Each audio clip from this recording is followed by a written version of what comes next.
Dober dan in dobrodošli v tokratni reševalni postaji z Primožem Velikonjo. Tokrat gostiva Katarino Vincek, pediatrinjo z Klinike za infekcijske bolezni in vročinska stanja, ampak predvsem za delo, ki ga tam ne opravljate. Dober dan želim, Katarina, dobrodošli. Dobrodošla, Keti.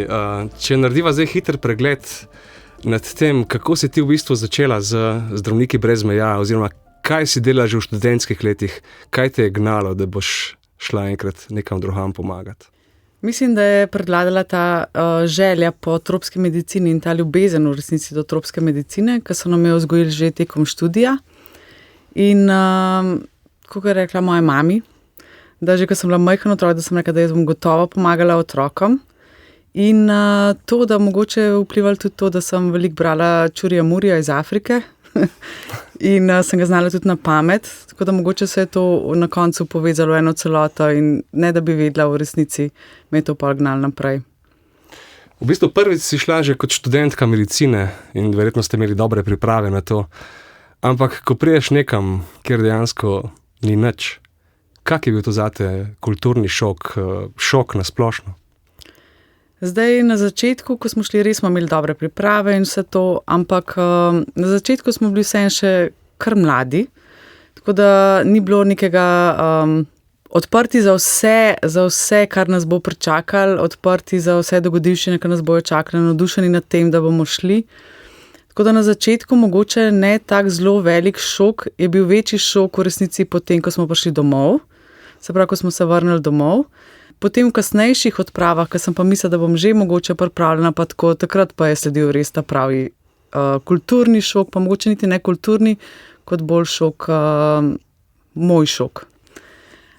Prvič zato, ker sem bila mislila, da sem pripravljena na to, da sem že bila na tolikih odpravah, da sem mislila, da že vse vem in da že vse poznam in da to res ne more biti nekaj blazno novega. Ampak me je presenetilo v bistvu ta na nek način velika smrtnost mogoče. Se pravi, tega, kar prej nisem doživela in me je to postavilo na neka realna tla, ko se je bilo treba s tem dejansko spoprijeti. Kaj je to? A je to ta nemoč, ko imaš takrat? Kako se v bistvu sprijazniti s tem, da si dejansko nemočen? Zelo težko. Zelo težko, zato tudi, ker imamo na nek način, si predstavljaš, da boš lahko mogoče kakšne stvari razrešil in si ne predstavljaš, da je toliko stvari, kjer boš lahko nemočen. In v resnici je bilo to na teh prvih misijah Zdravniki brez meja v bistvu najtežje. Kako ste takrat s tem opravili? Takrat takoj?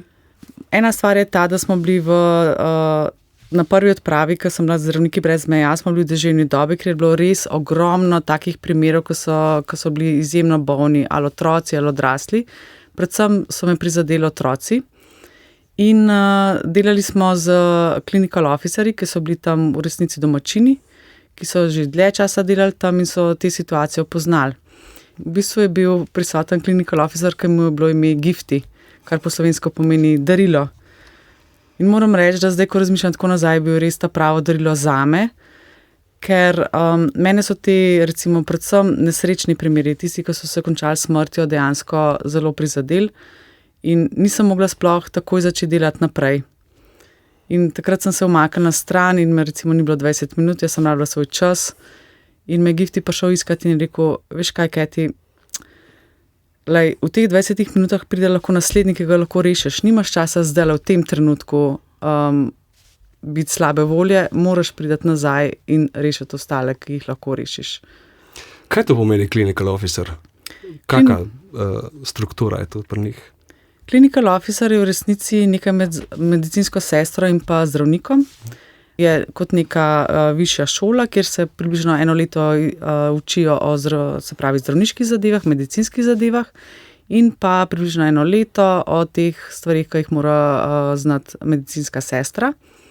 Kar to v praksi pomeni, nekdo, ko pride iz take šole, običajno zna, nekdo kašlja, to je pljučnica, nekdo ima vročino, to je malarija, se pravi, so približno na tem nivoju.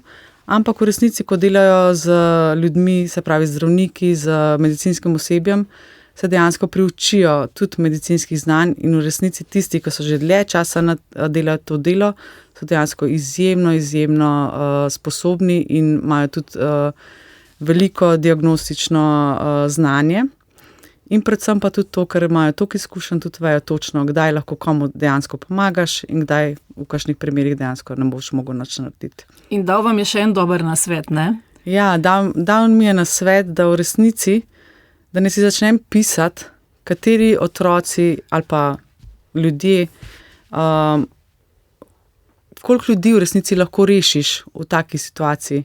Ne, da ne se osredotočim na tiste, ki jih ne moramo rešiti zaradi tega, ker so prišli ali prepozno, ali so imeli take bolezni, ali pa taka stanja, ki jih dejansko ne moreš rešiti. In pa koliko ljudi pa dejansko pride in jih lahko rešiš in kako si lahko na to ponosen. In ko sem začela to pisati, je v resnici bil seznam neskončno dolg na tisti strani, kjer smo jih lahko dejansko jim pomagali in jim omogočali življenje kot tako. In pa v bistvu kakšen kratek seznam je bil tisti, ki so zares umrli. Med vzroki, zakaj pravzaprav je smrtnost tako zelo visoka, ste rekli tudi zato, ker pridejo prepozno. Zakaj vse? Kakšni so vse razlogi, da ne pridejo k zdravniku prej, sploh če imajo tako možnost, da je zahodnjaški zdravnik pri njih? Ja, moramo si predstavljati, v kakšnem kontekstu smo, ne? V resnici mi smo v neki zelo oddaljeni vasici ali pa na nekem področju, kjer v resnici ne vem, področje polovice Slovenije nima nikjer druge možnosti zdravstvene oskrbe. Torej, če si predstavljamo, da recimo prihajajo iz Celja v Ljubljano, to pomeni, nimajo avtomobilov, se pravi, lahko pa pridejo peš, lahko hodijo dneve, dan, dva do zdravnika. Kako bolnika peljejo? Ja, to so pa neizjemno iznajdljivi. Lahko si naredijo različne nosila, lahko, če imajo možnost, mogoče pripeljejo s kakšno volovsko vprego. Predvsem pa smo videli take res različne iznajdbe, bi človek rekel v stilu MacGyverja, ki ima čigumi pa duct tape in v bistvu naredi lahko ne vem kakšno, karkoli v resnici, avto ti lahko sestavi.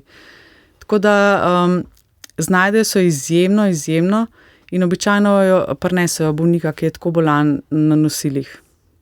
Primož, samo za primerjavo, koliko je dostopni čas v Sloveniji za kakšnega resno bolanega človeka? Zelo odvisen, se pravi, kje si. Če gledamo recimo pri nas Kočevje, pa Osilnica, je dostopni čas nujnega reševalnega vozila 40 minut. In je podobna situacija, ne? Ampak pri nas imamo pač te prve posredovalce, tako da njih lahko pošljemo naprej, pa začnejo pred nami nekaj delati, tam pa jasno tega ni, ampak meni je fascinantno to, kako začnejo možgani drugače delati, ko nimaš nič. In se moraš znajti v bistvu v danem trenutku. Ne? In zdaj mene zanima, ti prideš v neko ustanovo, ki ne bi bila bolnica. Meni se zdi isto, kot da prideš na masovno nesrečo. In imaš tam zdaj naenkrat zapostaviti v bistvu delovišča. Kak tim je sestavljen? Se pravi, zdravniki so, kdo je še vse v tem timu in kako se postavi ta logistična zadeva, da zadeva začne funkcionirati v tej meri, ko ste si jo vi zamislili? Zdravniki brez meja sicer imajo ime zdravniki, ampak v resnici tim sestavlja širok spektar vseh sortnih ljudi. Če si bi predstavljali, recimo, zgodi se potres v Turčiji. Danes se zgodi, jutri mora biti tam ekipa, ki lahko poskrbi za te ljudi, ne? Postaviti je treba celo bolnico, kdo za to poskrbi, se pravi, rabimo logistike, ki skrbijo recimo za prevoze pacientov, ki skrbijo za pitno vodo, ki skrbijo za odvoz smeti, rabimo farmacevta, ki bo skrbel za zdravila. Medicinski tim, v resnici medicinci ali zdravniki ali medicinske sestre so manjši del ekipe. Lahko povem recimo en primer, ko sem šla jaz recimo na intervju za zdravnike brez meja, preden so me sploh sprejeli. Na tem intervjuju je bil en avtomehanik, ena ekonomistka, ki je delala v resnici celo življenje v banki, en študent prava in pa jaz. Torej, in tudi na teh odpravah, ki smo bili, je večinoma ekipo sestavljal manjši del zdravnikov. Na moji prvi odpravi, najdaljši odpravi, smo bili v bistvu 4 zdravniki in pa en šef, ki je bil tudi zdravnik v resnici. Ampak on je imel druge obveznosti. Tako da bili smo pediater, bil je zdravnik urgentne medicine, en kirurg in pa en anesteziolog. Celoten tim je bil pa 25 ljudi. Tako da večino se pravi, je podpora temu, da neka bolnica ali pa neka ambulanta lahko sploh deluje. Ampak tam najbrž niste razdeljeni po specializacijah, ne? Če vas je tako malo na površini, ne vem, polovico Slovenije delate kot strokovnjaki vsi vse, ne? Absolutno ne. Sicer jaz sem imela, se pravi, z mano je bil specialist urgentne medicine, ampak mi smo delovali v bolnišnici, kjer je bilo recimo sprejetih 200-250 ljudi. V določenem obdobju, v deževni dobi, ko smo bili dol, je bilo večino pacientov, res so bili to otroci in manjši del odraslih. Nekako so si mogla delo razdeliti in pa sploh, ker so bila samo v resnici 2, je bila vsa nočna služba in vse te stvari. Takrat, ko si bil nočni, nisi imel izbire, ali boš gledal samo otroke ali pa samo odrasle, si mogel gledati vse. Je pa to tudi en način, kako se v resnici zelo povežeš med sabo, ker nasplošno, se pravi, če si v neki krizni situaciji, če rabiš pomoč, se je treba posvetovati med sabo in tako rata tudi ena zelo, zelo močna vez, še posebej v takih situacijah, kjer je ljudi malo. In to je bilo tudi ena izmed najlepših izkušenj v resnici, ki sem jih doživela. To je bilo kje? To je bilo v Južnem Sudanu. To je bilo že, ko ste bili zdravniki, z Zdravniki brez meja ste bili tudi v Iraku, še prej pa v Indiji, Zambiji, 2-krat v Keniji in na Madagaskarju. Vem, da je težko posplošiti to, ampak Katarina Vincek, kaj vse tam je dostopno in kaj ne? Kako ste tam zdravili? Zdaj enega oficerja za pomoč običajno imate. Kako je zdravili, kako je z razkuževanjem, kako je z vsemi temi praksami, ki jih seveda tukaj poznamo v povsem drugačni obliki? Predstavljati si moramo, da je to dejansko drugačen svet. Prva stvar je ta, da smo v kontekstu ali pa v situaciji, kjer smo zelo oddaljeni od nekih mest, od nekih bolnišnic. In tudi, predvsem pri Zdravnikih brez meja, so bolnišnice ali pa ambulante opremljene na nek enostaven način. Imaš vse osnovne stvari, ki jih potrebuješ, kar si pri nas predstavljamo lahko izjemno malo, ampak v resnici potem tekom časa, ko si tam ugotoviš, da je to v bistvu v redu. Če si zdaj lahko bolj plastična, kaj točno imaš od opreme? Recimo, ne vem, že to, jaz prihajam iz klinike za infekcijske bolezni, se pravi, mi bi si želeli imeti ogromno nekih preiskav v smislu nekih vnetnih parametrov, elektrolitov, takih stvari, to praktično tam odpade. Vse imaš, ali so hitri testi, ali pa laboratorij, zaposlen je bil en laborant, če je hotel karkoli pod mikroskopom pogledati, je to trajalo se pravi, čas do izvidov je bil približno en dan. Pri nas pa je to koliko? Odvisno, kje si, recimo 1 do 2. Tako da zmogel si se znajdeti v bistvu z preiskavami ali pa z stvarmi, ki so hitrejš dostopne. In tukaj je pa tudi zelo pomemben to, da imaš neke izkušnje in to sem ugotovila prej, se pravi, ko sem bila nek študent ali pa specializantka pediatrije, sem si želela na odprave čim prej in mi je šlo blazno na živce, da so na MSF-u rekli, veste kaj, narediti morate najprej specializacijo. In se mi zdelo, to je pa res krivično, ne? Ker jaz bi zdaj šla. MSF so Zdravniki brez meja. Tako. No, in potem pa ugotoviš, da v resnici šteje tisto, kar najbolj šteje, so v resnici tvoje izkušnje. Več kot delaš, več boš vedel, več boš znal prepoznati bolezni in tudi boš vedel, kako se bojo bolezni odvijale, tudi če nimaš vseh možnih preiskav, ki jih imamo recimo doma. Tam je dosti zapletov ob porodu, se pravi, imela si dosti izkušenj s tem, pa me zanima, če ti je kakšna zgodba posebej ostala. Imeli smo pa res en primer, v bistvu nek večer smo bili slučajno, ampak res slučajno zbrani v urgentni ambulanti, kirurg, anesteziolog in pa jaz in smo se pogovarjali. Naš posebej so pripeljali žensko, nosečo žensko, ki je bila izjemno bolna. In v bistvu se je zgodilo to, da ko je prišla v ambulanto, smo se sicer z njo še pogovarjali, potem je šla pa v srčni zastoj. Takoj smo začeli z reanimacijo in se kar hitro zavedali, da verjetno bo treba otroka rešiti. Bila je visoko noseča, Tako da so se kirurg in pa anesteziolog odločila, da boste naredili operacijo. Medtem ko smo izvajali stise prsnega koša, ko smo predihavali, v resnici so ona dva naredila carski rez in je otrok dejansko preživel. V resnici izjemna sreča, da smo bili vsi na kupu, ampak tudi tako ena izmed stvari, ki jih verjetno ne bom nikoli pozabila, kako je bila cela ekipa prišla na kup in kako smo se vsi lotili vsak po svojega dela. Bi lahko bil izid pri nas, recimo pri takem primeru, drugačen? Težko verjetno.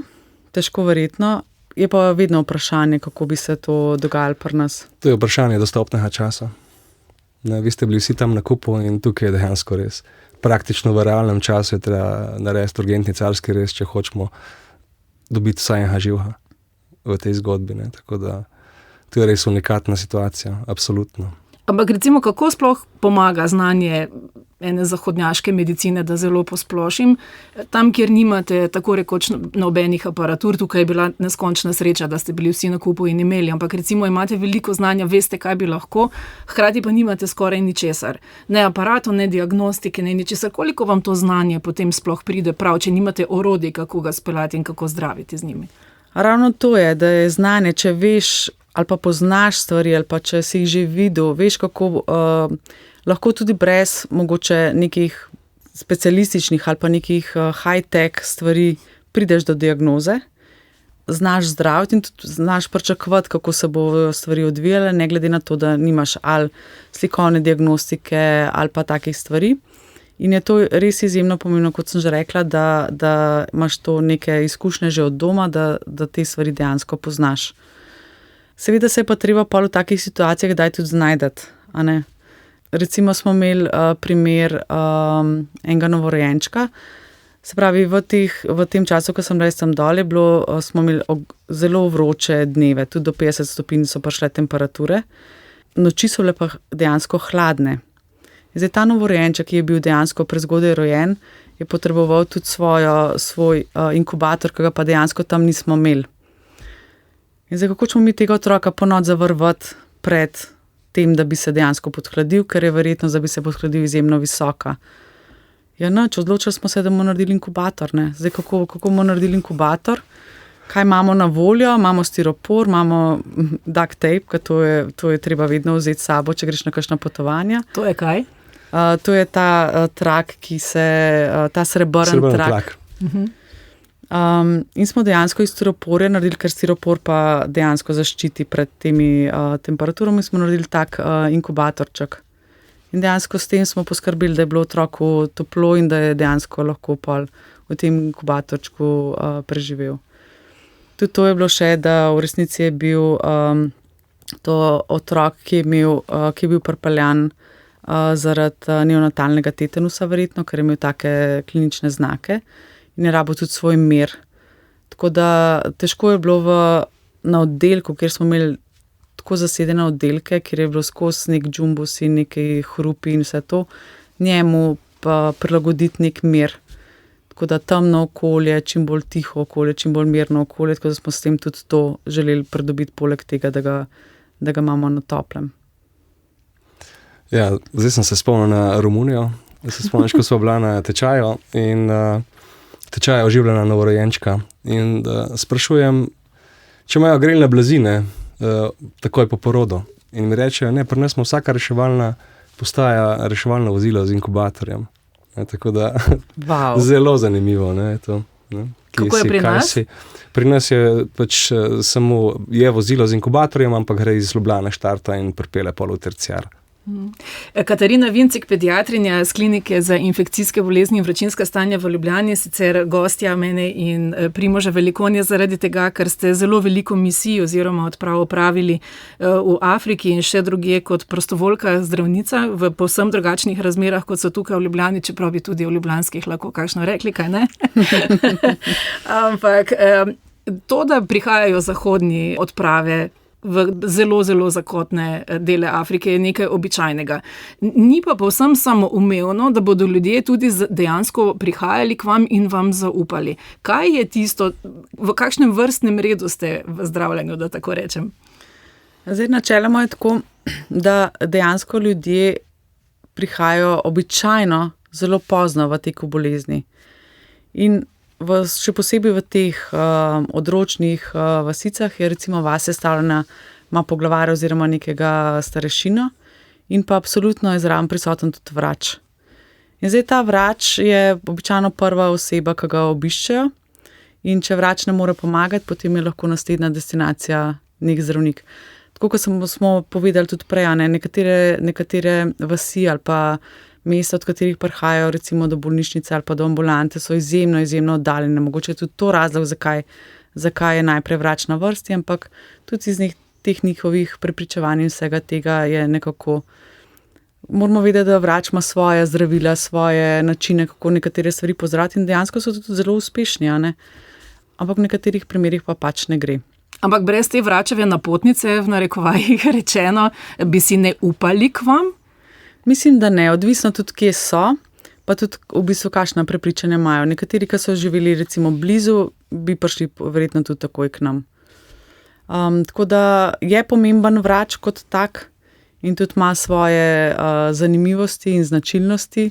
Recimo enkrat je vrač prišel k nam, ker ga je križ bolel, se je prišel malo pokazati, če je vse v redu. Tako da ja, imeli smo pa tudi recimo en primer, ko smo imeli v bolnišnici enega dojenčka, ki je imel v resnici zaporo črevesja in smo se pogovarjali o tem, da verjetno ne bo druge, kot da bi ga operirali. Skušali smo ga na vse različne načine, kako pa kaj, in so starši se takrat za to operacijo niso strinjali, ker so rekli, da bi šli radi k vraču. Ampak ta vrač je bil spet oddaljen toliko od bolnišnice, da nismo vedeli, če bi otrok preživel. Zato smo se pol nekako dogovorili, da mogoče pa ne bi bilo slabo, če bi vrač prišel dejansko v bolnišnico. In tako so oče je šel po vrača, z vračom sta prišla nazaj in vrač je pogledal otroka in se obrnil k mami in tako mi, da so se stali skupaj in je rekel, mislim, da je potrebna operacija. In potem je mama samo pokimala in so se strinjali s tem, z našim planom. Torej je napisal napotnico. Tako. Se pravi, vračamo v bistvu vlogo družinskega zdravnika. Tako. Primarna raven. Primarna raven, ja.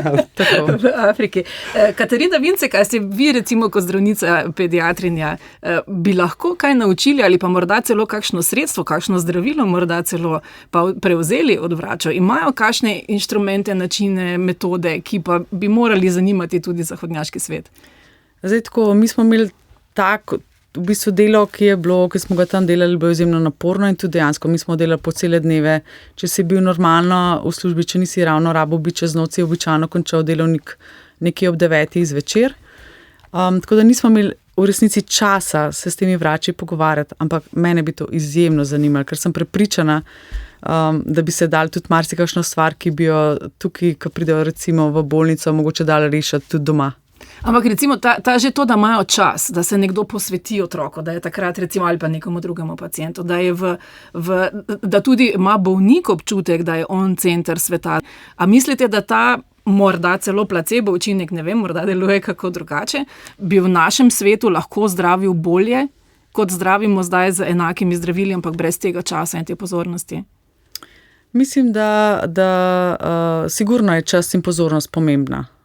In če imaš ti neko ambulanto, normalno ambulanto, kjer si lahko vzameš čas, ne vem, pol ure za pacienta, je popolnoma drugače, kot če si v urgentni ambulanti, kjer ti čaka 10 ljudi v vrsti in ti gledajo, kdaj bo že poklical naslednjega.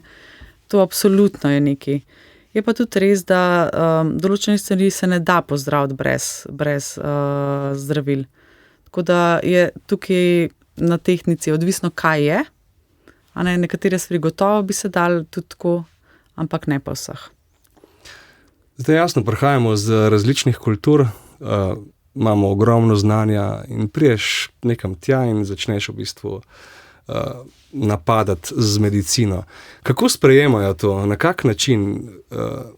Kako prizmo imamo mi v glavi, da bojo v bistvu sploh nas sprejeli oziroma da bojo znali to nekako oceniti, da jim bo pomagalo. In kateri načini so najuspešnejši, vsaj po vaših bogatih izkušnjah? Zdaj moramo vedeti, da vsak od nas odrašča v določeni kulturi, z določenimi načeli, z določenimi prepričanji, z določenimi, kako smo naučeni, kako pri nas stvari potekajo. In smo lahko v eni fazi prepričani, da je naš prav najbolj prav. Ampak v resnici se moramo zavedati, da imamo mi svoje očala. A ne? In ko prideš v neko tako situacijo, se moraš zavedati, da moraš zamenjati očala. Zato, ker mogoče kakšne stvari so pa tam drugačne, kot so pri nas. In mogoče kakšne stvari, ki jih oni delajo, drugače se nam zdi tako nepojemljivo. Zakaj bi oni to sploh tako delali? V resnici ne zaradi tega, ker ne bi hotela, pa ne bi vedela, pa ne bi znala, ampak v tistem okolju dejansko ne gre drugače. Ne? To je tudi en zanimiv primer. Jaz sem bila v Londonu na šoli za tropsko medicino in higieno in v resnici to je kot neko globalno zdravje. In nas je en profesor, ko smo imeli to higieno, vprašal, da ne dvignemo roke tisti, ki smo si na tem faksu, 3 mesece smo bili, zbrali en WC. In jaz sem bila presenečena. Jaz sem bila med njimi, sem dvignila roko, absolutno ne. Jaz počakam na vrsti, da pridem do svojega WC-ja, tudi če je kdo kakšen drug freja, ne. In rekel, no evo, kako si vi predstavljate, da pridete nekam drugam in da hočete ljudi prepričati, da hodijo na nek WC, če so si oni že zbrali svoj WC, a ne, oziroma svoj grm ali pa svoje, ne vem, kjerkoli že to počnejo, a ne. In tudi potem je bilo v eni izmed teh odprav oziroma misij, mi je nekdo rekel, ampak jaz ne razumem, zakaj vi zahodnjaki v resnici gradite palače za WC-je. No, se vemo, kaj tam počnemo, a ne. Zakaj bi gradili palače, namesto da bi gradili recimo si svoj dom tako? Iz teh istih opek, ki bi lahko bile bolje recimo uporabljene. Ne? Ja. In to je ena izmed stvari, ki si pol rečeš, kako oni to dejansko na drugačen način razmišljajo kot mi, a ne. In vedno, to je bil banalen primer, da ne bo pomote, ampak v resnici so nekatere stvari dejansko v njihovih razmerah tako drugačne in naše stvari, ki bi si jih mi predstavljali, da delujejo dobro, dejansko tam ne deluje zaradi različnih razlogov. In verjetno so te stvari že probali, pa ne delujejo in zaradi tega imajo tak sistem, kot ga imajo, a ne. Na splošno, zahodna medicina pride z idejo, kako bo zdravila tam, in če je upor, najbrž niste uspešni. To pomeni, da morate vi si nadeti druga očala. Je vam to težko po letih in letih prakse, kjer veste, kako je v narekovajih edino prav? Kako težko je menjati ta očala?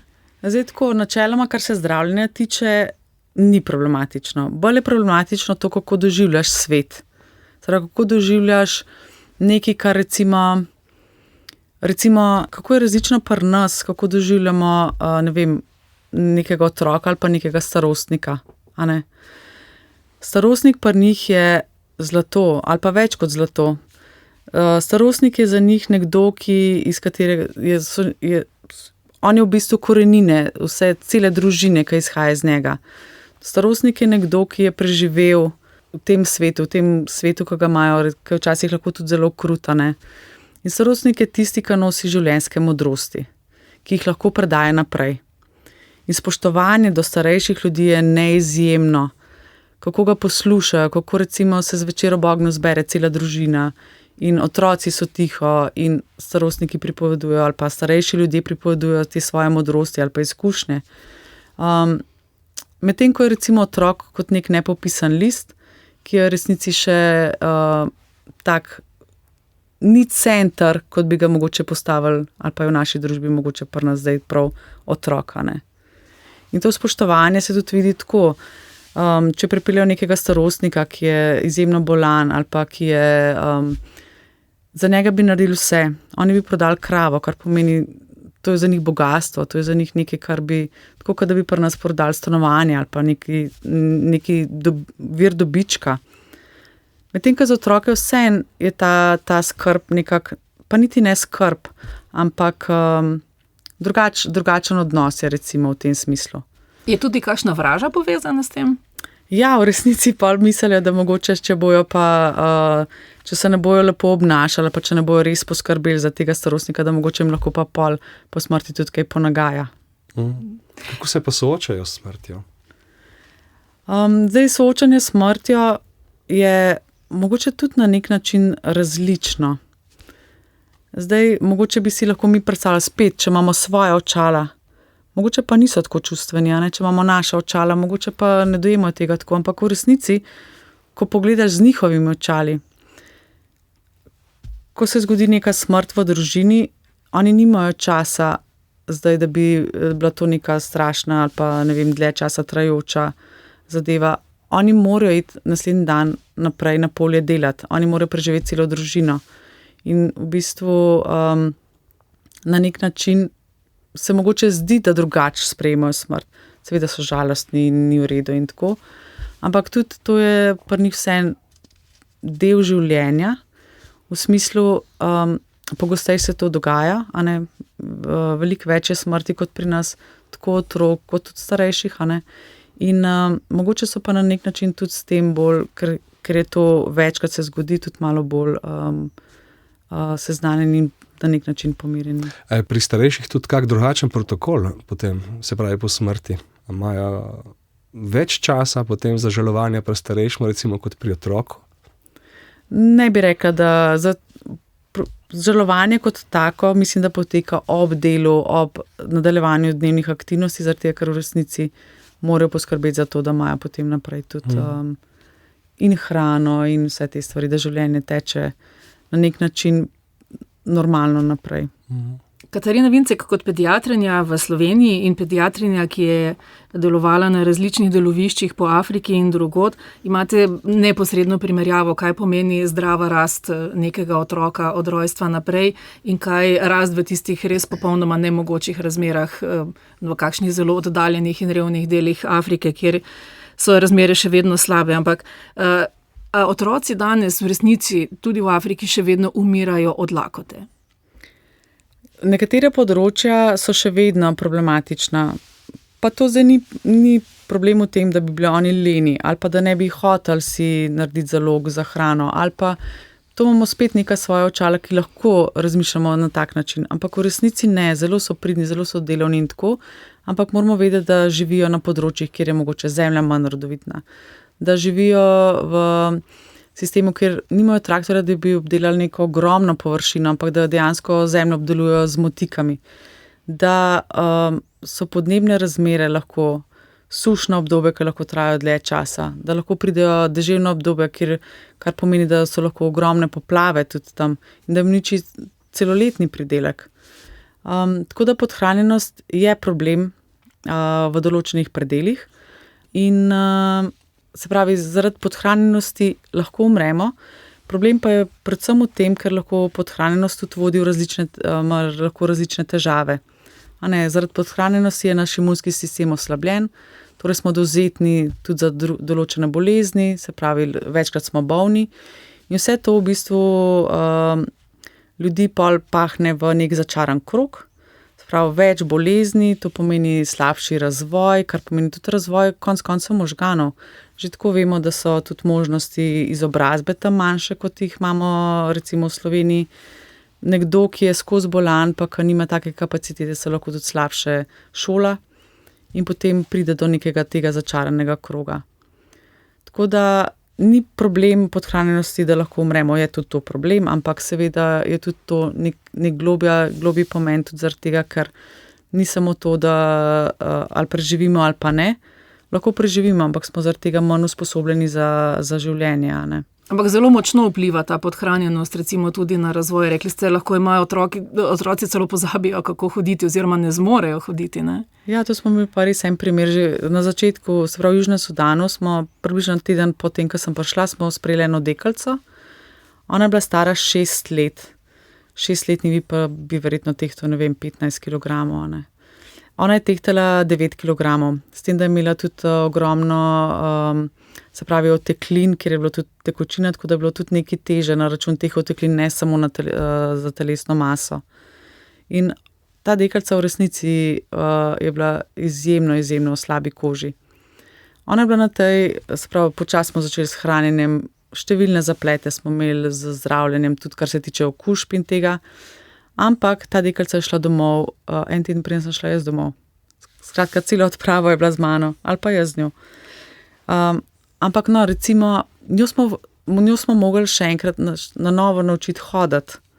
Zaradi tega, ker v bistvu je pobrala toliko mišične mase, da v tem času, ker je bila tako podhranjena, praktično ni mogla nič.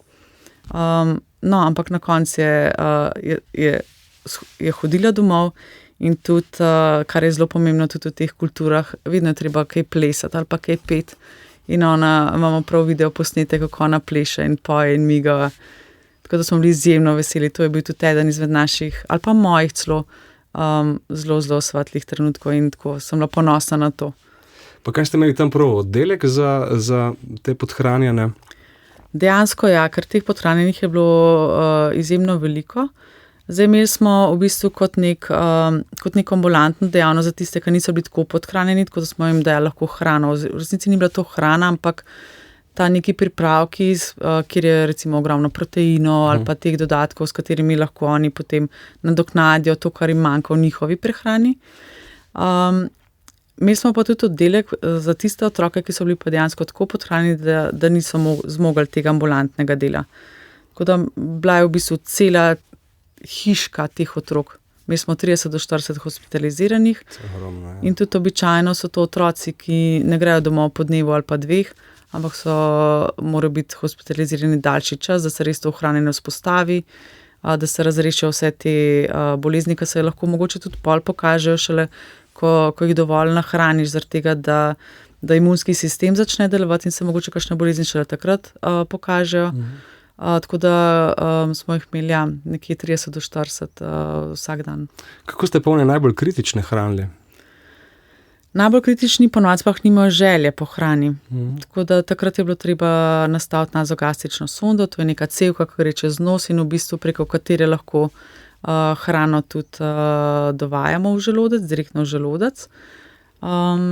Potem pa postopoma nekje to je lahko trajalo tudi teden ali pa dva, preden so dobili toliko moči, da so lahko začeli sami jesti. Grozljivo v resnici, sploh če primerjamo z našimi primeri. Zanimivo je, ne glede na to, da je veliko lakote oziroma da je lakota tam običajno gostja, ste pa rekli, na nek način je pa vendarle stigma, ne? Ja, to je bilo zanimivo, ker smo, enkrat smo ki je pomagala tam nam nekaj prevajati pa pomivati, pa tako smo enkrat vprašali, ko je dobila nek denar. Tako, kaj si pa s tem denarjem naredila, ne?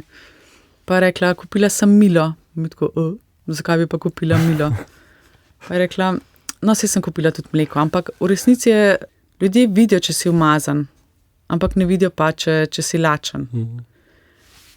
In to je tudi ena izmed stvari, ki mogoče so tako stigmatizirani vsem tisti, ki nimajo recimo tako in se trudijo, res se trudijo za to, da bi lahko normalno nahranili otroke, normalno nahranili tudi sebe konec koncev, ne. Katarina, koliko je v Afriki predvsem še vedno okužbe z HIV-om? Nekoč je bila to zares strašansko smrtonosna bolezen, za zahodnjake je tako rekoč zazdravljiva. Kako je pa zdaj tam? V določenih predelih Afrike je dejansko še vedno zelo prisotna.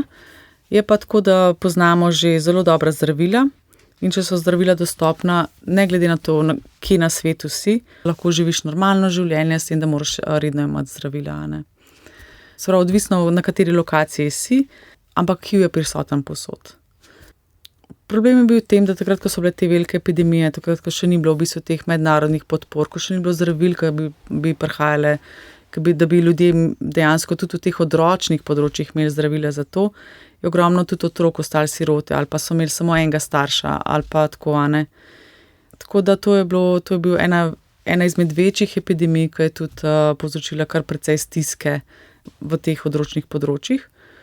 Imeli smo en primer enega 12-letnega dečka, ki je približno 2 do 3 dni je hodil v bolnišnico in je ostal v bolnišnici tudi tako nekje 2 dni. In je hodil obiskovati mamo. Mama je imela že zelo razvit HIV, oziroma temu se reče tudi AIDS. In tudi verjetnost, da bo preživela, je bila izjemno slaba, ker je prišla tako v zelo slabi koži. In ta otrok je bil star približno 12 let in v resnici smo pol naknadno ugotovili, ker to je tudi trajalo nekaj časa, da je v bistvu očeta nima več in da skrbi sam za ostale sorojence, se pravi za svoje bratce in sestrce.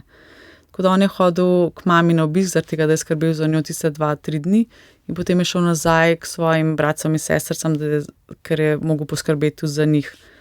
Tako zdaj, kako je, gotovo ni imel staršev, gotovo ni imel starih staršev, verjetno je za njega poskrbela tudi skupnost, ampak še vseeno je imel on to zavest in to prepričanje, da mora skrbeti za vse in je postal naenkrat tako glava družine. Pri nas pa 12-letniki, ne? Ja, nekateri, večina na telefonih. Večina, ja. Ne pa vsi. Ampak, ko ste omenjali zdravila, zdaj zelo veliko zdravil je tudi v Afriko, pa najbrž še kam drugam, prišlo preko mednarodnih programov, ki se zdaj vse bolj ukinjajo, mnogo zmanjšujejo in to lahko predvidite. Kaj bo to zmanjševanje mednarodne pomoči, ne samo pri zdravilih, ampak nasploh pri pomoči, tudi pri hrani, pomenilo recimo za kraje, kjer ste vi osebno bili? Del te mednarodne pomoči je dejansko usahnil. So se odločili, da pač te pomoči ne bo več. Zdaj, kaj bo to pomenilo, bomo videli tekom let. Verjetno pa predvsem je bilo to, ta pomoč namenjena za zdravila. Tako da si želimo in upamo, da bo vseeno to ne bo tako zamajalo vsega tega. Bomo pa videli zdaj, kako bo tekom let. Kaj pa te pomoči pomenijo za zdravnike brez meja? V resnici nič. Oziroma, kar se tiče financiranja zdravnikov brez meja, nič. Mogoče v smislu tem, da bo mogoče kakšnih bolezni več, kaj bo treba mogoče se bolj posvetiti ali pa tudi kakšna zdravila dodatno namenja temu, ampak zdravniki brez meja niso odvisni od kakršnekoli državne pomoči. Zdravniki brez meja so nevladna organizacija, ki pomaga, nudi zdravstveno pomoč na področjih, ki so prizadete zaradi različnih stvari. Ali so to neki vojni konflikti, ali so to različne epidemije, ali so to kakšne naravne nesreče. S temi naravnimi nesrečami se je pravzaprav to tudi začelo. In pa nudijo pomoč ne glede na raso, spol, politično prepričanje ali pa versko prepričanje konec koncev. In zdravniki brez meja so financirani predvsem strani zasebnih donatorjev, tako da jih ta dejansko zunanja pomoč absolutno ne prizadene. In zato, ker so financirani s pomočjo te zunanje, se pravi osebnih oziroma zasebnih donatorjev, lahko ohranijo to nevtralnost in nepristranskost. In zaradi tega so tudi tako dobro sprejeti in se pravi mednarodno, se pravi, če bi zdaj govorimo o zahodnem svetu, ampak tudi v bistvu v vseh deželah, kjer delajo. Delajo pa v več kot 75 državah na svetu, različni projekti, različne misije, predvsem pa tam, kjer so res zdravstveni sistem ne deluje ali pa deluje slabo zaradi različnih razlogov. Ali je to akutna zadeva, se pravi neka naravna nesreča, ali so to neki konflikti, ki trajajo dlje časa, ali so to neke epidemije, ki se zgodijo zdaj, tako da zaradi različnih razlogov. Kako pa sploh priješ med zdravnike brez meja? Med zdravnike brez meja, se pravi, se moraš prijaviti, moraš iti na webinar in pa na intervju, ko mislim, da sem ga že omenjala prej. Skratka, pomembno je to, da si želiš iti v resnici na tako odpravo in pa pomembno je to, da imaš tudi vse neko znanje. Ne glede na to, iz katere veje prihajaš, ali si iz medicinske veje, ali si iz neke druge veje, te nekako vseeno moraš imeti neko to znanje o tem svetu. In pa se pravi, želijo to je reference. Absolutno. In tudi, če je recimo, kar se tiče zdravnikov in pa medicinskih sester, moraš imeti opravljen nek tečaj tropske medicine, da lahko greš. In pa tudi imajo preden greš na odprave, tudi 10-dnevni v bistvu kot nek šnel kurs v resnici vsega, kar te tam čaka in kar bi mogoče mogel znati. Do tega, da moraš znati popraviti recimo kisikovo bombo, do tega, da moraš vedeti, kako deluje hladna veriga za cepiva, ki gre lahko kaj narobe, do tega, da ti razložijo tudi kakšne bolezni, ki jih absolutno pri nas ne bi nikoli srečali. Tako da iz različnih načinov te skušajo pripraviti na to, kaj te čaka. Kaj pa s psihološko pomočjo? Se pravi, kako se soočaš s stresom, z vsemi možnimi variantami, s katerimi se tam srečuješ? Na kak način? Zdaj, to je pa v resnici odvisno od posameznika, ampak tudi ena izmed stvari, ki je izjemno težka. Ena stvar je ta, da se pravi tam na mestu običajno ali pa v določenih primerih, kjer dejansko so tudi misije, kjer imajo psihološko pomoč, ne za tiste, ki prihajamo delati in tako, ampak dejansko na teh vojnih področjih je pogosto tudi ena izmed stvari, ki jih imajo zdravniki brez meja, tudi ta psihološka podpora. Ponovadi na teh mojih misijah tega ni bilo, no. Kako ste pa to reševali, ko je bilo res hudo, razen da ste napisali spisek, na katerem je pač več rešenih kot ne, ampak dejansko, kako rešite, tudi najbrž kako strokovno zagato imate, ne, takrat? Ja, sredi ničesar. Ena stvar je bila ta, da smo se lahko mogoče neki med sabo zmenili, ampak smo bili vsi v enaki stiski in vsi v enakem na nek način stresu in tej overloadu, kako bi se to po slovensko reklo. Vsi v enakem spinu. Ja, prezasičenosti z delom. In včasih se sploh nisi srečal, da bi si lahko kaj povedal. Ena stvar je bila ta, da včasih je bila res stiska, da jaz sem poklicala recimo domov, pa ne zdaj svojce, ampak mogoče kakšne kolege. Že sam zaradi tega, da sem povedala, kaj se je zgodil, pa mi je bilo že zaradi tega lažje. Druga stvar je bila ta, da vedno, ko greš iz misije, se vračaš preko svojega organizacijskega centra, kjer običajno je tudi potreben na koncu pregled pri psihologu. In pa v Sloveniji imamo tako zorganiziran, obstaja Helena, ki je bila tudi že večkrat na misiji, ki je zlato srce, ki ponovadi pokliče po odpravi in dejansko vpraša, kako pa si, ali bi se dobila na kakšni kavici, in ona se usede in te posluša. In to je pa neizjemno res. Sem ji hvaležna za te stvari, ker v bistvu se mi je zdelo, da je bila ona pa tukaj dejansko edina, ki sem mi lahko vse povedala, tako kot je, in se mi je zdelo, da me razume, kakšne stiske sem imela in kaj se mi je dogajalo, in v resnici me je samo poslušala, vsake par to, kaj je povedala, ampak je bilo predvsem pomembno to, da daš to ven. Je pa trajalo to kar nekaj časa, jaz, ko sem prišla po prvi misiji domov, mislim, da je bilo trajalo kar ne pol leta, preden sem bila sploh pripravljena se s kom pogovarjati. Dejansko o teh stvarih, ki so me motile. Seveda s kakšnimi kolegi, ki jih zanima medicinska plat, to že je drugače, ker se pogovarjaš recimo o primerih, pa ker se skušaš naučiti ali pa predati to znanje naprej. Drugače pa svojcem ali pa tako je pa izjemno težko to razložiti. In tudi nekako nimaš neke želje. Tudi da bi nekomu razložil, kaj se ti je zgodil, ti si bil 6 mesecev tam, občutek si imel, da si bil 3 leta, ker se je vsak dan toliko dogajal. In kdo ima čas, če te vpraša, kako si, pa se ti glih vdahne, že bo začel razlagati, se temu človeku že naprej mudi, ne? Ker je 5 minut že min, pa mora na naslednjo stvar. Ampak kaj bi pa radi, da bi vaši kolegi, ki nimajo te izkušnje, pa vendarle vedeli o svetu tam daleč, kjer pač ni skoraj nič primerljivo z našim? Mogoče to, da v resnici smo lahko zelo srečni, da smo tukaj, da imamo ogromno stvari, čeprav se nam zdi, da mogoče kaj ne deluje, pa da veliko stvari ne štima ali pa da ni v redu. V resnici smo lahko zelo srečni, da živimo tukaj, kjer živimo, da imamo v resnici dober sistem.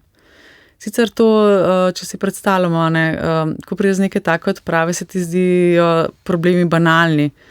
Ne vem, preden si šel v tem motostol, ker nisi dobro sedel, ker je pisal tudi gor stol za odpisane, ker je bil to edini stol, ki ga lahko dobiš. Ampak pa, ko prideš z odprave, se ti ti stol vesoljski, pa to je perfekten, mislim, kje smo se obremenjevali s takimi stvarmi, ne? Na nek tak način pol vidiš dejansko, to sem rekla prej, da v resnici je kulturni šok, ko prideš domov. Niti ni toliko šok, ko prideš tja, ampak pol, ko prideš domov nazaj, ko se ti zdi, pa s čim se mi to ukvarjamo. V resnici smo lahko samo veseli, da je tako, kot je. Katarina Vincek, bili ste na različnih koncih v Indiji, Zambiji, Keniji, Madagaskarju, zelo dolgo časa tudi v Južnem Sudanu in pa v Iraku. Ne sprejemajo vse povsod enako pomoči žensk in moških. Kako ste vi doživljali to vlogo vašega spola? Kako drugače so vas morda sprejemali zato, ker ste zdravnica?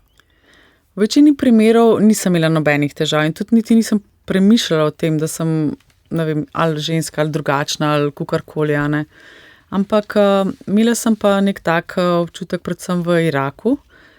Se pravi, takrat sem bila na odpravi v Mosulu in prišla sem ko sem prišla v bolnišnico, je praktično cela ekipa moja, ki je bila prisotna v bolnišnici, so bili moški. Prišla sem tudi januarja, bilo je sivo, mrzlo vreme, brez sonca, mrzlo. In tudi zdaj se mi je tako, mogoče tudi iz tega zdaj izhajam, da v resnici sploh nisem potrebna tam, pa ne potrebna v smislu tako, ampak da me ne sprejemajo. da me včasih poslušajo samo zato, ker morajo, ali pa da se pogovarjamo samo zato, ker vsem pa nekaj morajo z mano reči. Ampak je bilo zanimivo to, kako se je to spremenilo. V neki zelo hiter, ko sem prišla dol, smo se mogli evakuirati. Praktično smo mogli evakuirati kar ogromno območje okrog Mosula. In smo bili potem en teden na kot telemedicina delovali v bistvu iz Kurdistana. V tem času so imeli ogromno težkih primerov, dejansko smo bili na telefonu ogromno časa. In ko je prišel šef po enem tednu reči, lejte, jaz sem bil v Mosulu, situacija je taka pa taka, v bistvu kdo je Keti? Pa jaz, ko dvignem roko jaz, pa reče, lahko priješ v mojo pisarno, pridem tja in reče, viš kaj, bi šla nazaj? In jaz ko, zakaj? Pa pravi, iz vseh oddelkov so hoteli tebe nazaj. In se mi zdi tako nenavadno, pa kako, če me prej sploh niso niti obrajtali nič? Mislim, da je absolutno. Mislim, jaz tukaj ne morem biti na telefonih, je to izjemno težko. Vse, kar prav grema, ne, absolutno. In ko sem prišla tja, takrat se je pa slika popolnoma spremenila. In takrat smo zaradi tudi varnostnih razlogov pa mogli ostati prav v bolnišnici. Vsak dan so ti moški skrbeli, da imam jaz večerjo, da mi bo toplo, da mi bojo prinesli dodatno deko. Poskrbeli so za to, da mi nikoli ni bilo neprijetno, recimo tudi pri stiku z bolniki, predvsem s kakšnimi očeti, ne. Ti so znali biti tudi tako precej agresivni, ali pa sem imela jaz občutek, da so agresivni.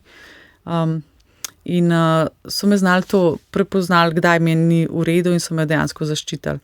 Tako da po tem dogodku dejansko nisem imela nobenih več dilem, da so me sprejeli in da je vse v redu, ne. Ampak delovali ste tudi na vojnih, rekli ste že v Iraku, pa tudi Južni Sudan je takrat bil nekaj časa vojno območje. Kaj recimo sodi v rubriko Upam, da ata in mama ne poslušata tega? Ste bili kdaj res ogroženi? Jaz upam, da res ata pa mama danes zdaj ne poslušata tega. V resnici ne. Kar se tiče občutka, da bi bilo nevarno, je bilo večino časa absolutno ne. Se mi je zdelo, da smo na varnem, da nimamo teh težav. Čeprav smo delovali, obe te destinaciji sta bili dejansko konfliktni destinaciji, ne vojna ali pa tik ob vojnem področju, ampak še vedno nemiri med plemeni, nemiri med različnimi organizacijami. Bila pa ena situacija dejansko v Afriki, v Južnem Sudanu, ko so me poslali na drugo destinacijo za 3 tedne. In ko smo šli tja, smo šli po varni poti. Ko smo šli pa nazaj, so pa v bistvu osvobodili min tisto pot. In so rekli, zdaj je dovolj varna, min ni več, tako da lahko zdaj potujemo po tej poti. In jaz sem na prvo, ker sem šla tam nazaj. Bila sem jaz pa 2 avta, vedno se potuje v 2 avtomobilih. V prvem avtu so bila jaz pa en šofer. In običajno vse zdravniki brez meja imajo tako sloves, v bistvu jih vsi spoštujejo, tako da tudi, kar se tiče teh stvari, recimo, ko greš mimo rampe, ki jo ima praktično vsaka vas, se rampa odpre in lahko avtomobil normalno potuje čez. No in ena rampa se pa ni odprla. Šofer je zaprl vsa okna in rekel, glej v tla, pa kar tih bo to, ne. In jaz res gledam v tla, jaz sem takrat poslušala še neko glasbo. In se mi je zdelo, da se vas je bila v resnici par hiš, ki ni bilo požgane, drugače pa požgana vas, kar sem takrat v tistem, ko sem videla, preden sem sklonila glavo, so bili v bistvu vsi moški v vojaških uniformah, s takimi velikimi puškami. In se mi je zdelo, da ko so pristopili k avtu, da se dejansko šofer in ti moški dejansko nekaj kregajo. Nisem razumela, kaj se pogovarjajo, ker je bilo v lokalnem jeziku. In kar je bilo to, da je do mojega okna pristopil otrok, zato ker je komaj gledal čez vrata. To je bil sicer džip, malo višji avto, ampak še vseeno se mi je zdelo, da je nek otrok in tega sem pa pogledala, ne. In ta otrok je imel razširjene zenice, čist krvave oči, oblečen v vojaška oblačila in z neko puško, ne. In takrat je pa meni ratal strah. Niti ne prej, ko so se kregali, niti ne prej sem imela neko zaupanje, da se nam itak ne more nič zgoditi, ne. Takrat me je pa ratal strah, kaj se bo zdaj zgodilo z mano. To zdaj pomeni, da zdaj pa je to konc, ker mora kakšen deček postati moški ali kaj se bo zdaj zgodil. V glavnem, to prerekanje po 10-15 minutah se prenehali, so naju spustili naprej. In so bila v mrtvi tišini, so se pelala še 10 minut, pa jaz sem zberem pogum, pa vprašam šoferja, kaj se je zgodilo, če bi mi kaj povedal, kaj sploh to bilo. Pa me tako pogleda, pa reče samo to, nič drugega ni komentiral, ampak je rekel samo, če prevedem zdaj v slovenščino, Bog je imel dobre načrte za naju danes. In tako so zaključila pogovor, vsak si je mislil svoje in so se pelali do točke, kjer so me prevzeli v bistvu te naši oziroma moji šoferji iz moje prvotne destinacije in takrat se mi je zdelo pa to mogoče pa res. Katarina Vincek, iz vsega, kar ste doživeli na terenu, pa tudi seveda na svojem delovišču v Ljubljani, v kliniki za infekcijske bolezni in vročinska stanja, katere zgodbe boste nosili s seboj do konca? Gotovo bom nosila vse te zgodbe, ki sem jih zdaj tudi pripovedovala, so v resnici zgodbe, ki so se mi vtisnile totalno v spomin. To so bile take neverjetne zgodbe, ali iz različnih zornih kotov. Ali od tega, da so bili otroci neverjetni, ali od tega, da smo mogli nekaj izumiti, pa smo se zaradi tega počutili. Tako, nekaj smo pa res dobrega naredili. Ne samo dobrega, ampak še nekaj smo izumili, to smo pa res face. Tako. Je pa tudi nekaj, kar se je zgodilo doma, recimo, ne vem, na začetku moje kariere, res na začetku, je bil en otrok, ki je prišel zaradi tega vnetja kože ob nožicah. In ta otrok bi v resnici mogel biti sprejet, ampak me tako s takimi velikimi očmi pogledal, pa res ne bi rad ostal v bolnici. In jaz takrat sem mogla biti res veliko v službi in sem bila cel vikend in soboto in nedeljo tam in sem rekla, v redu. Zdaj moraš ti te zdravila jesti, res niso dobra, ampak če jih boš pridno jedel, pa če se to nauširilo, ampak moraš vsak dan priti na pregled. In tako sta z očkotom vsak dan hodila in v nedeljo sta dejansko prišla in so on začela nekaj muzati in mi, kaj pa je, ne, si v redu? In iz hlač nove trenirke potegne 3 bombone, ki so bili odviti in polni muck od te trenirke. In ko reče, to je pa zate. Oče postane vijoličen, zleze pod mizo, neroden mu je. Kaj si pa to naredil, a ne? In ta otrok pove, odvisno se bombone in sem probal, če so res dobri, ne? Ker sem hotel v te prinesti najboljše bombone. Logično je. Nisem mogel vedeti, kateri so najboljši. Situacija, v kateri si se počutila najbolj nemočno? Mogoče so bile te situacije dejansko doma, a ne? Predvsem takrat, ko se ti zdi, da v neki družini nekaj ne štima, ko se ti zdi, da je otrok nekaj nemočen, pa dejansko ti lahko pozdraviš neko bolezen ali pa kaj, ampak ne moreš pa spremeniti recimo tega poteka in kako bo šlo in bi nareč ga kar posvojil, pa ga k sebi vzel, pa stisnil, pa tako. Ampak je večja nemoč recimo tam, kjer nimaš zdravil pa opreme in pač ne moreš nič, ali tam, kjer imaš vse, pa v resnici vseeno ne moreš čist nič? Pa mislim, da je skoraj tam, ko imaš vse, pa dejansko ne moreš nič, ne? Katera je največja lekcija, ki ste jo dobili v poklicnem življenju? Jaz mislim, da moraš biti dejansko, da si moraš vedno nadeti prava očala.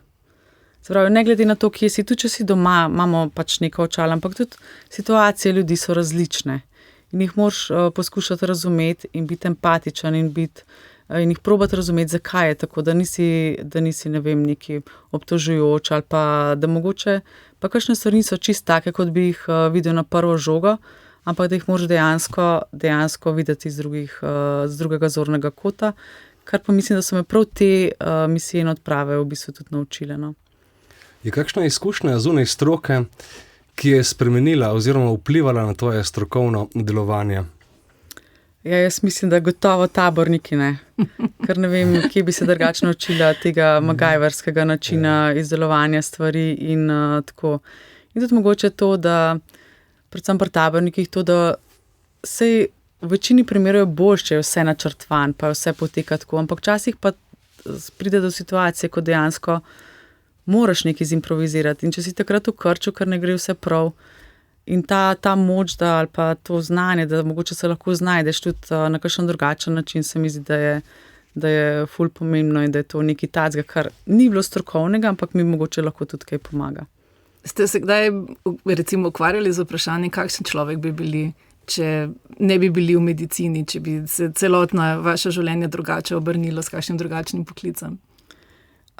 Velikokrat si to predstavljam in se mi zdi, da bi bila predvsem bolj spočita. Drugače pa, ko sem bila majhna, sem bila jaz prepričana, da bom dimnikar. A ne? In to se mi je zdelo vrhunsko, da ti v bistvu si lahko umazan, a ne? In hodiš po cesti in osrečuješ ljudi, se pravi, ti človek, ki tebe sreča, mora imeti gum, ki ga zavrti okrog in je srečen. In se mi zdi to vrhunsko, da v bistvu tako osrečuješ ljudi. Tako da verjetno se mi zdi, da če ne bi bila medicina, ne vem, kaj bi bilo. No, mogoče takrat, preden sem šla na medicino, sem bila na športni gimnaziji, pa mogoče bila, ne vem, nek učitelj športne vzgoje ali pa mogoče nek trener. Gotovo nekdo, ki bi delal z otroci. In pa predvsem to se mi zdi pomemben, da vse osrečuješ ljudi, da se mi zdi to pomemben del. Kaj pa zvečer po napornem šihtu, kaj si rada zavrtiš?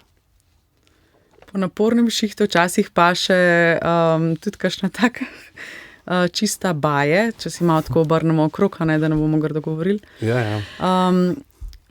Velikrat mi paše, recimo po kakšni naporni službi tudi to, da poslušam kakšno klasično glasbo, zaradi tega, ker takrat mogoče tudi ne to kot besedil, pa to rabim samo neko glasbo, ki brez besed in brez Da ti povleče malo ven. Da ti povleče malo ven, ja. Katarina Vincek, pediatrinja s klinike za infekcijske bolezni in vročinska stanja, predvsem pa izkušena dolgoletna udeleženka medicinskih odprav, tudi zdravniki brez meja. Hvala za vse, da ste prišli k nam, predvsem pa za vse to, kar ste počeli in še počnete tudi v svojem poklicnem in zasebnem življenju. Pa hvala seveda strokovnemu sovoditelju, izkušenemu reševalcu, ki počne zelo podobne stvari, ampak večinoma v Sloveniji, Primožu Velikoni, in hvala vsem, ki ste bili z nami v ekipi tokratne reševalne postaje. Za kakovost tona je skrbela Mirta Berlan. Da ne boste zamudili naslednje epizode, predlagamo, da se na podcast Reševalna postaja kar naročite. Vse dobro vsem prisotnim in vsem poslušalcem in naj Valovska reševalna postaja ostane edina, s katero boste imeli opravka do prihodnjič, ne velja pa to za vaju. Srečno. Hvala, srečno.